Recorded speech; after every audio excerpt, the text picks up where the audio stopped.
jet tempur TNI AU tiba di Thailand, tapi bukan untuk operasi tempur, melainkan latihan gabungan dengan Angkatan Udara Thailand. Tapi kenapa latihan ini jadi sorotan? Karena digelar di tengah panasnya situasi di perbatasan Thailand-Myanmar yang makin memanas. Apakah latihan ini hanya kebetulan, atau ada pesan tersirat?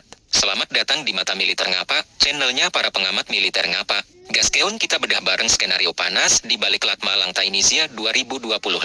Senin, 9 Juni tahun 2025 4 jet tempur T-50I Golden Eagle milik TNI AU mendarat mulus di Wing 1 RTAF, Korat Air Base, Thailand. Pesawat ini berasal dari Skadron Udara 15 Lanut Iswahjudi, dipimpin langsung oleh Danwing 3 Lanut Iswahjudi, Kolonel PND Marcelinus Arda Kilat Dirgantara. Kedatangan ini menandai dimulainya fase persiapan latihan militer gabungan Elang Thainisia ke-20 atau Elang Thainisia XX 2025.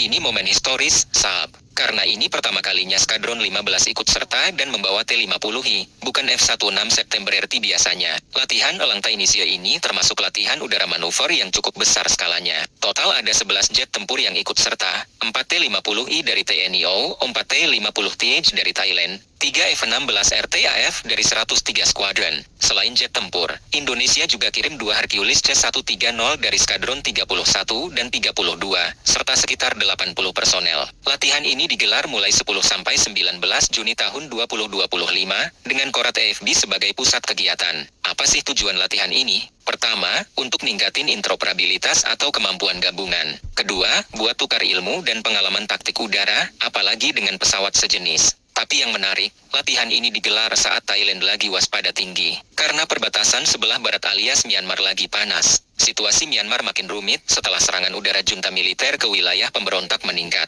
Bahkan, ada kekhawatiran konflik bisa melebar ke wilayah Thailand. Nah, ini bikin kehadiran pesawat tempur TNI AU jadi makin menarik karena secara tak langsung menunjukkan posisi Indonesia di tengah tensi regional. Thailand sendiri udah memperkuat pasukannya di perbatasan barat, terutama di Provinsi Tak dan Chiang Mai. Ada laporan pergerakan milisi, eksodus warga sipil, dan bahkan kontak senjata kecil dengan pasukan junta Myanmar. Indonesia tetap pegang prinsip non-intervensi. Tapi secara diplomatik, kita aktif di ASEAN, dan sekarang hadir di Thailand bukan dengan kapal perang, tapi dengan jet tempur.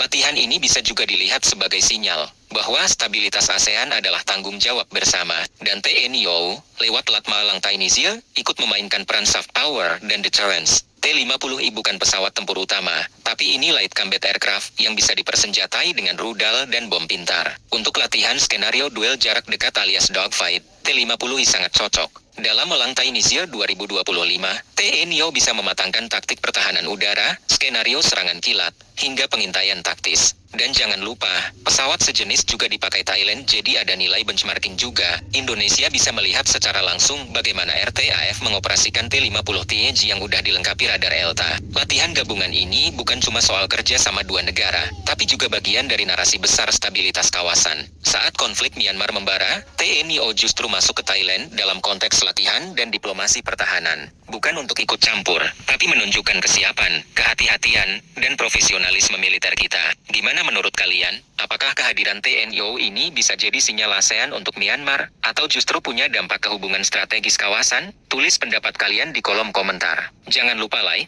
share, dan subscribe biar nggak ketinggalan update terbaru dunia militer dari Mata Militer Ngapak. Sampai jumpa di konten selanjutnya.